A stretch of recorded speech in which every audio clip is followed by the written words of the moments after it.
Order! Order! You are an incorrigible delinquent at times. Behave yourself, man! At the start of what could be another very difficult week for the Prime Minister, Theresa May has told MPs in a packed and noisy House of Commons that 95% of the deal to leave the EU is done. And she's outlined once more her interim proposals to deal with the remaining sticking point, the issue of the border between Northern Ireland and the Irish Republic. Mrs May says neither plan would be put in place indefinitely, but would allow time for a solution to be found. The Labour leader has accused Mrs May of kicking the can down the road and says it's time for her to allow Labour to take over. Here's our political editor, Laura Kuensberg. Whistles and motorbikes can't clear the way. The Prime Minister and entourage can't just speed past fundamental obstacles. After a roadblock in Brussels, chatter about Theresa May's future is serious talk. Why is there such a fuss now? Well, these are crucial days in the Brexit talks. More and more MPs are unhappy about the compromise the Prime Minister is making, and more of them are losing faith she's the right person to do the job. But at this stage, Theresa May has little choice but to dig in. The Brexit talks are not about my interests, they are about the national interest and the interests of the whole of the United Kingdom. Serving our national interest will demand that we hold our nerve through these last stages of the negotiations, the hardest part of all. Their Brexit negotiations have been a litany of missed deadlines, shambolic failure, and now they're begging for extra time. We've had 2.5 years watching the Tories' failure to negotiate. Now even the Prime Minister doesn't have confidence she can negotiate a deal by December 2020. The deep unhappiness in the Tory ranks on display. The government's policy is us to be in a transition period, a never-ending transition period, to a destiny that is completely unknown, over which we have no say and no control. And that's something that nobody voted for. It is now 2 years. Over 2 years since the referendum, and that we have agreed that we will not regain control of our laws, borders and money for over 4 years after the referendum.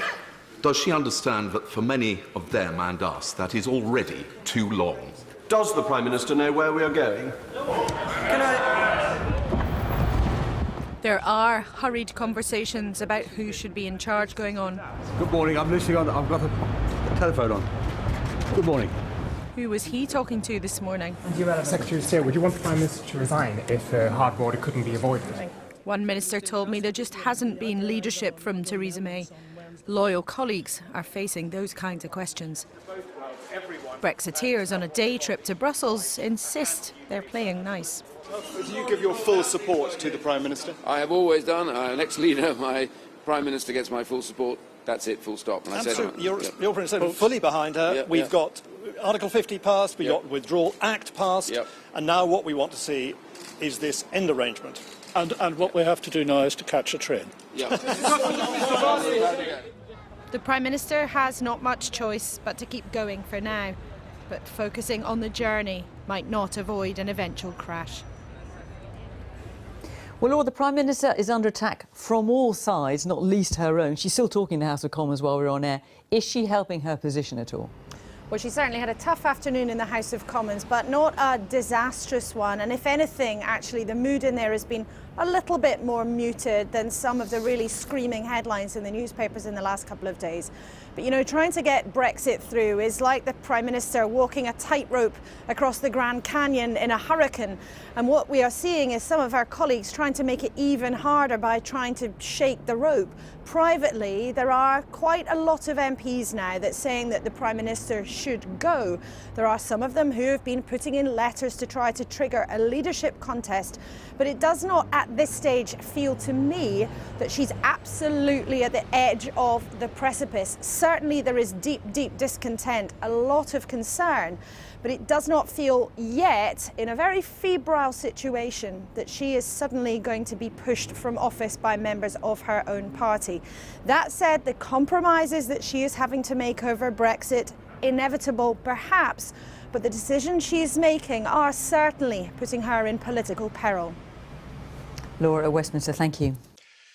Now, Theresa May says that only 5% of the withdrawal agreement is left to negotiate with Brussels, but that fraction is the hardest bit, the issue of the Northern Ireland border.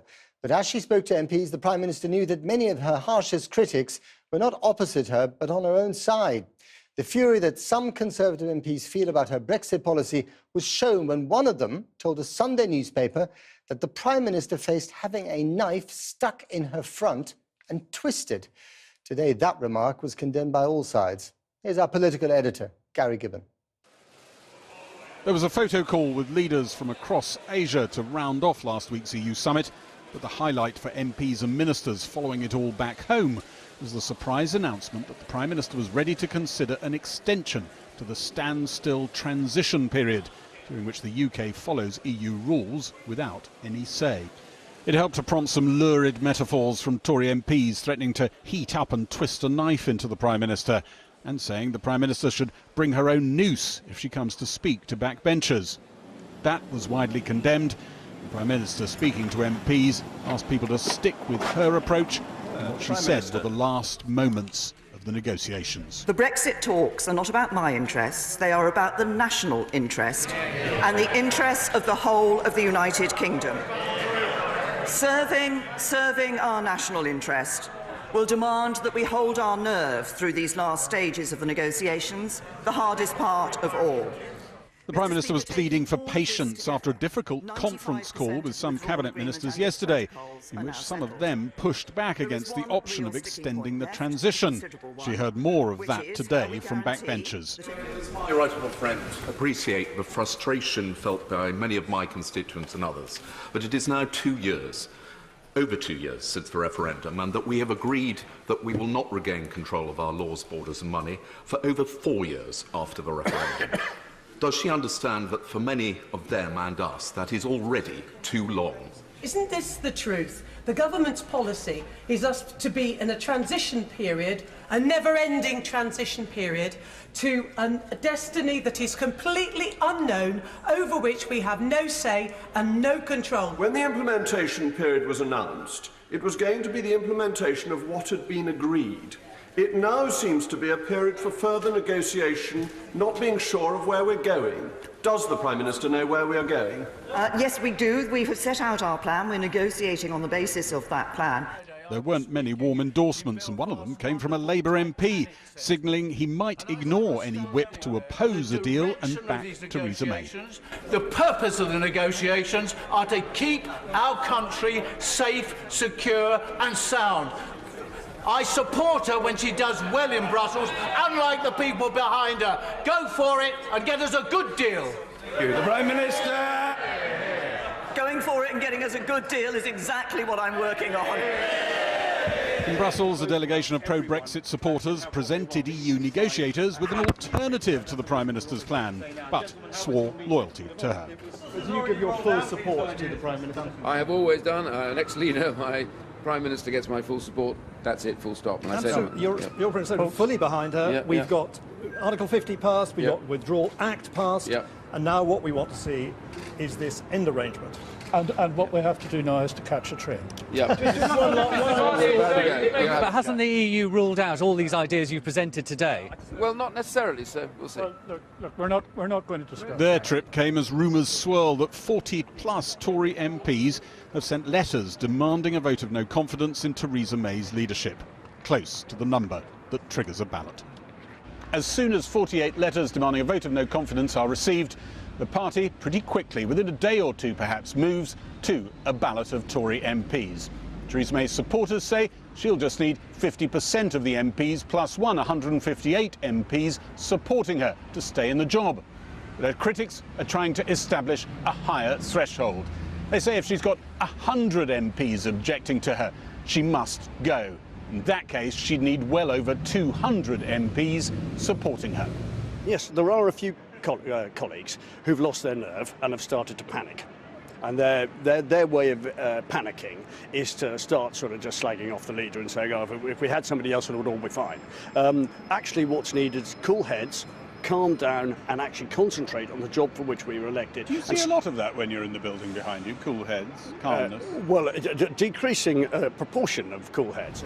Theresa May is stretching the EU negotiating elastic to try and assuage her critics, but in the process seems to be irritating them even more. Her MPs are getting more mutinous, some members of the cabinet more challenging. She's facing not just any storm, but a perfect storm. Gary Gibbon, Channel 4 News, Westminster. Well, with me now is Jonathan Holzlack, who's a political scientist and special advisor to the Vice President of the European Commission. He's written a book on political history of the world in which he's analysed 3,000 years of war and peace. Also joining me from Westminster is the Tory MP and prominent Brexiteer, John Redwood, who spoke in today's debate. Welcome to you both. Let me start with you, Jonathan. 3,000 years of history, war and peace. I guess in your arc of history, Brexit is just a pimple. It's a mere dot on the radar screen, it's true. But that said, for Europe, I think it's one of the main feats of geopolitics of the last decades. And I think what we face is not only the weakening of the European Union as it exists, but the weakening of Europe. It's not only about the functioning of this market, this union, this political system, but it's about the position of a European society in a world that is plagued increasingly by great power politics, the rise of authoritarianism, and that, of course, definitely complicates our... And if Europe is facing its own existential crisis, does that mean that the deal it strikes with the United Kingdom, leaving the club, has to be that much tougher? It has to be that much tougher. It has to be tough because, of course, we are standing up for certain values, certain principles that we have built up with a lot of sweat and toil throughout the last few decades, social rights, the way the market functions. And I think that's worth fighting for. But I think all together have to fight for the dignity of the club of European nations. And whether it's inside the European Union or not, I think that still includes the United Kingdom. In your account of war and peace, I'm sure you're not talking about the infighting in the Tory party, but one of the things that I always come across when I go to Brussels, and I was there last week, is that whatever deal is struck, there are very few people in Brussels, especially in the Commission, who think that that deal will survive this cabinet or indeed this parliament. That's true indeed. There is a lot of skepticism and a lot of concern as well, because if it lands badly, then I think it will continue to lead to very, very painful negotiations, also draw in a lot of human resources, which we in Brussels would also like to devote to other challenges. We have laborious ties with China. There is the United States plaguing us in all kind of different ways. So it exhausts Europe, it exhausts the European institutions, but I think also we have to be fair and honest, it also exhausts and taxes British politics and diplomacy. Okay, John Robert, let's turn to you. You heard the man there. 3,000 years, you've almost spent 3,000 years rooting for Brexit. Do you think that your prize is now being snatched away from you in the way that you would like to see it because of the bloodletting and backstabbing in your own party? No, I don't think that. The public gave a very clear mandate. They made the decision, as the government said they were entitled to do. But you don't have a clear mandate. You're fighting amongst each other all the time. Well, let me just explain where we got to so far. Despite some very lively debates, Parliament has twice expressed its wish in clear legislation that we are leaving on the 29th of March 2019. Parliament gave approval to send the Article 50 letter, which achieves the same aim in international law, and then the EU Withdrawal Act confirmed that date and took all the necessary powers back to the United Kingdom to be an independent country from the 30th of March onwards. So if nothing else happens from here, I get exactly what I want, which is Britain as an independent country, spending its own money, making its own laws, making its own way and trading deals in the world from the 30th of March next year. What we're now discussing is there something better than simply leaving and making our own arrangements under World Trade Organization rules? And some people think there is. The Prime Minister thinks there is. She's trying to negotiate that thing. But as we've just heard, the European Union doesn't want to help her. They're being predictably extremely dogmatic and inflexible.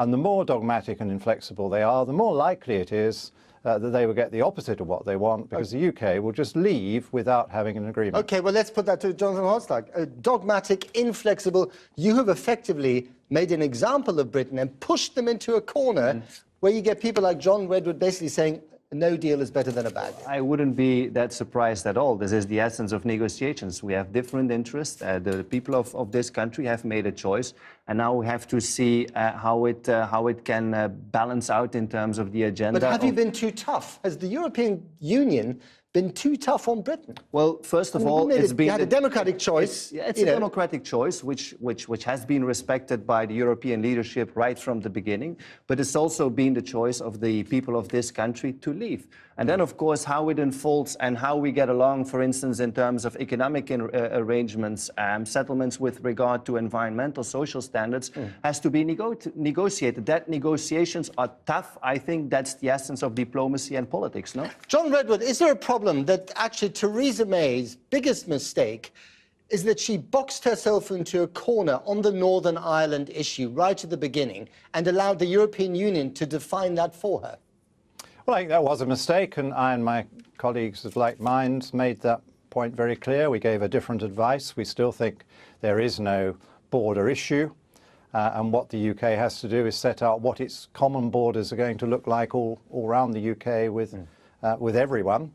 We know what our borders look like at the moment with America and China, and they're organised under World Trade rules, and we need to show how they would look for all the countries on the continent once we are no longer a member state. But we and the Prime Minister are completely united in saying we don't wish to stay in the single market or the customs union.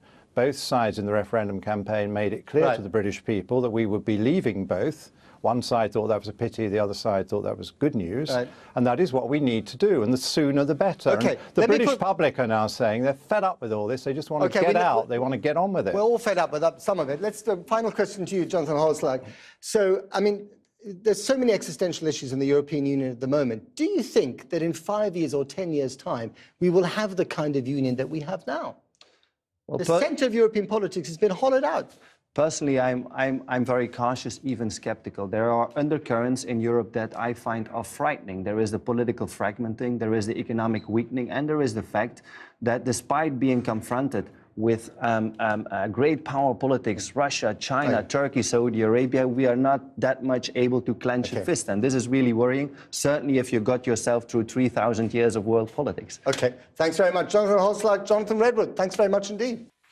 Now, if Mrs May had a few butterflies before her latest statement to MPs about the Brexit talks, it may not actually have turned out as badly as she feared. She did face criticism from her own side and the opposition parties. But if anything, language used anonymously by Conservative MPs involving knives and nooses actually won her a bit of sympathy and time. Whatever you think about Brexit, you've got to admit it's all felt a bit slow. But as negotiations enter their endgame, events are at last speeding up. Today, the Prime Minister told Parliament she could see off the contentious EU plan to keep just Northern Ireland in the customs union if there's no trade deal, by keeping the whole UK in instead. First, we must make the commitment to a temporary UK-EU joint customs territory legally binding, so the Northern Ireland-only proposal is no longer needed. This would not only protect relations north-south, but also vitally east-west. This is critical. But she still has to reassure her own side that such an arrangement would have an end date. Without that, they remain suspicious of any kind of extension.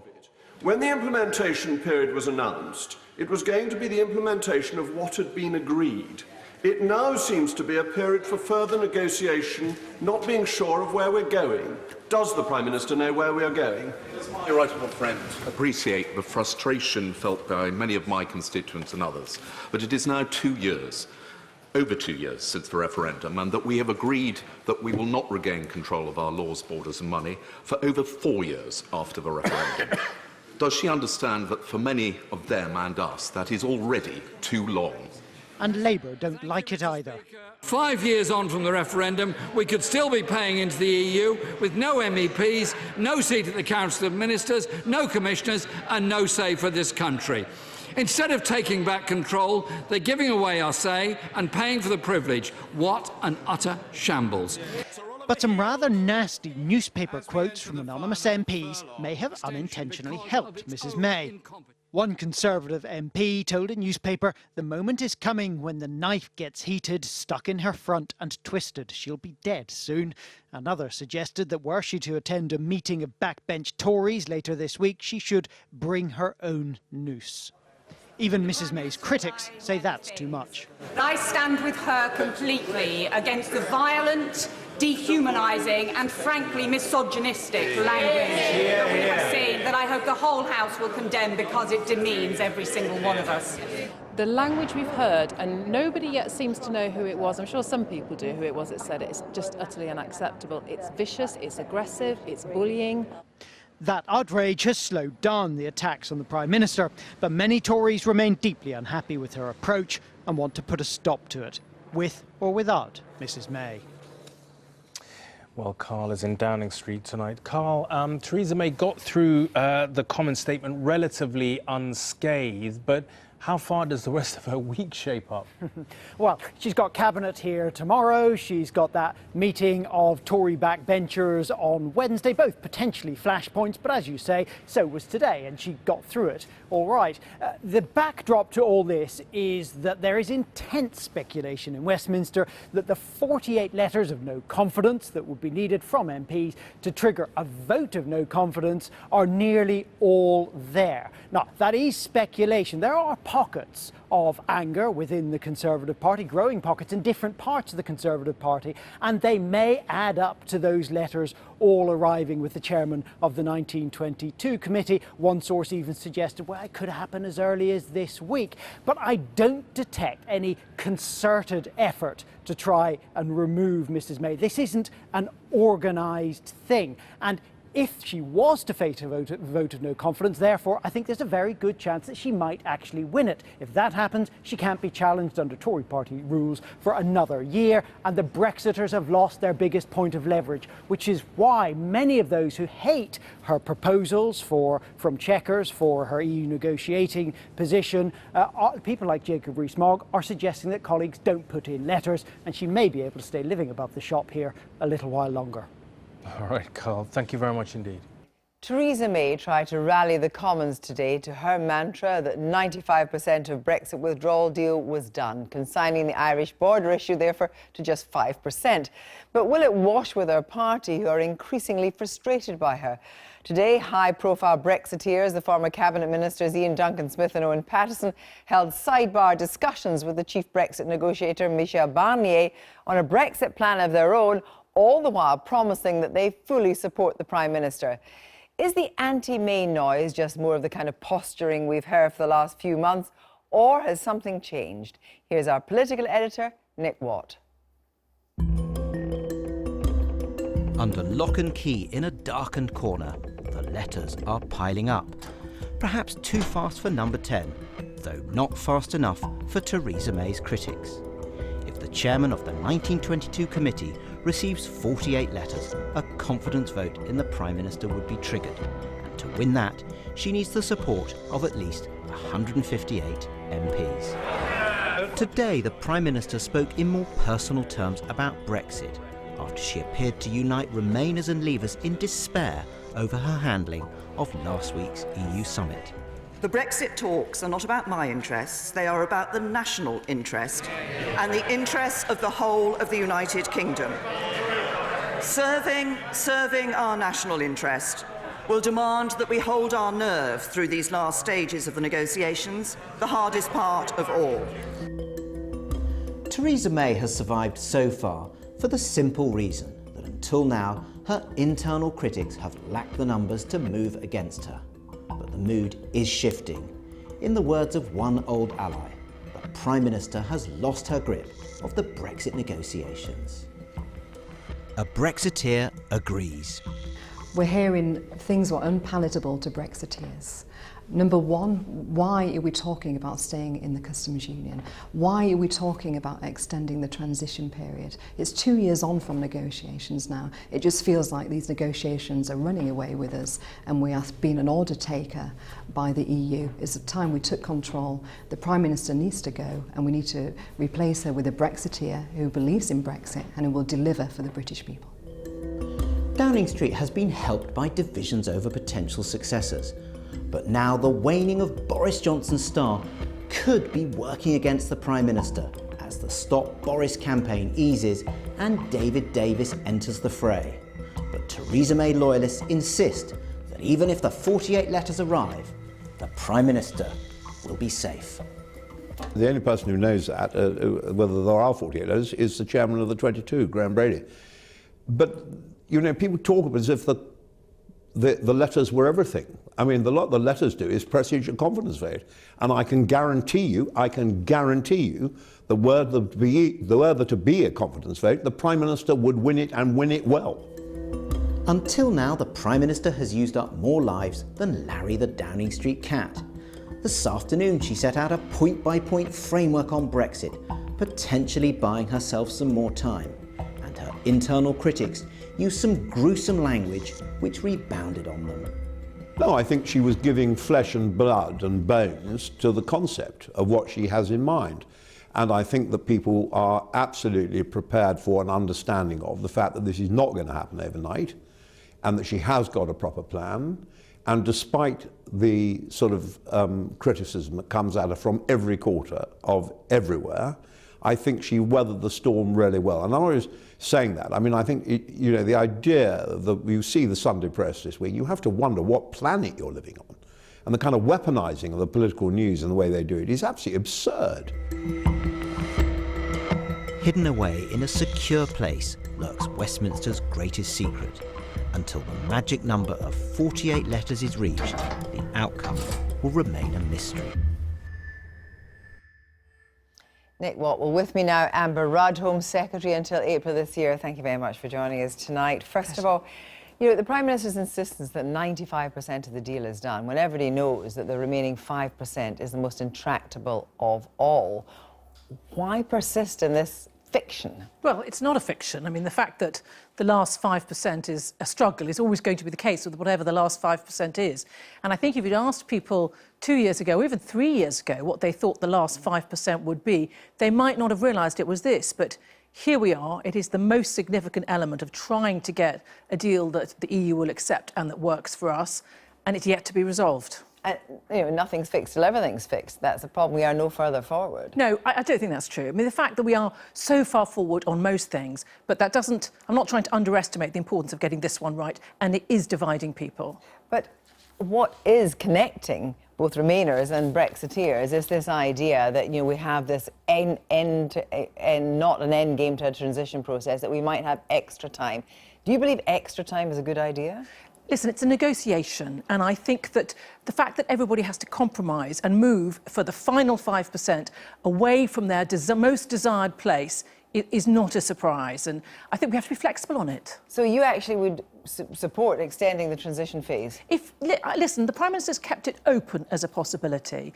I've got confidence in her bringing back a final deal which will work for us all. So if she wants to say that this is the best way to get the transition through by extending it, I will certainly listen.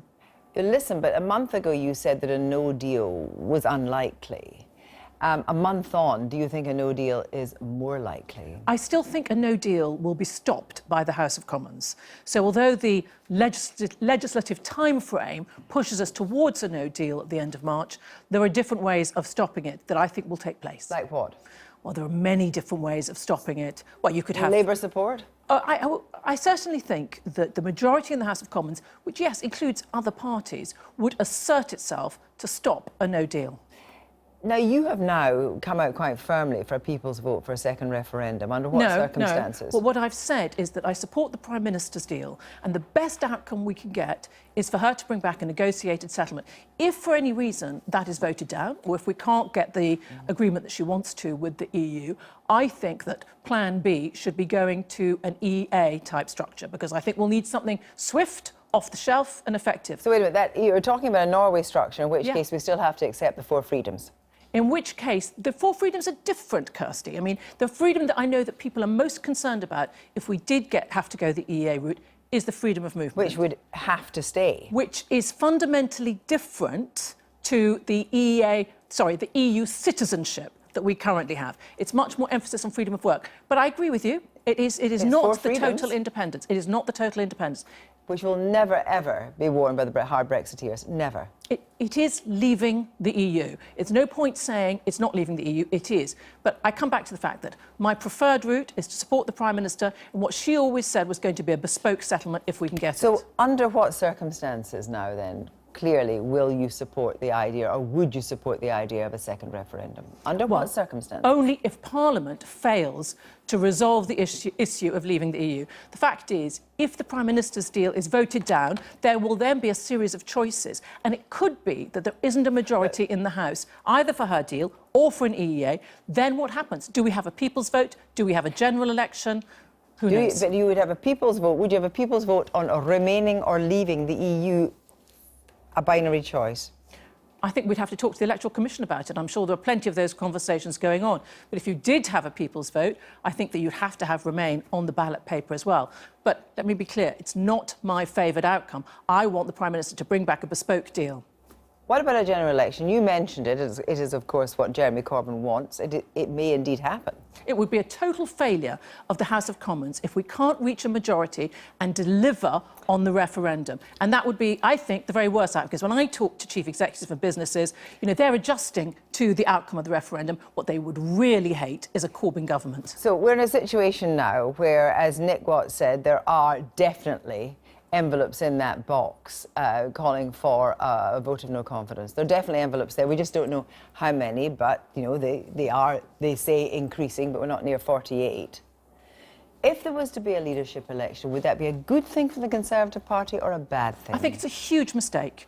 It would be total indulgence to think of the Conservative Party having a leadership election in the middle of these incredibly difficult negotiations. And here's the key thing. It doesn't change the numbers in the House of Commons. The Prime Minister's challenge is not only to get a deal back from the EU, but to get it through the House of Commons. If you had a new leader, it wouldn't change the amount of MPs who take one view or another. But it might put someone in who's perhaps more persuasive. No, I don't think that's the point. I think by this point, we all are experts in our own way on the backstop, on the differences going on between one deal and the next, and people are finding it difficult to move from their particular views. When you ended your time abruptly as Home Secretary, you said it was unfinished business. And in fact, just recently you said you would like to go back to being Home Secretary. Would you like to lead the party? Listen, I've got no interest in any sort of leadership talk, given that what we need is to back the Prime Minister and make sure that she has the public support of MPs so that she can get a deal in the EU. Because, listen, the EU can see what's going on here. We need to make sure they're clear that she's the Prime Minister, she's got our support. But if she's not commanding full respect from the party, then why not go for a leadership election? Why not put in somebody perhaps like yourself? I just really think it would be a complete mistake. It doesn't change the essence of the problem we've got here. Amber, thank you very much indeed.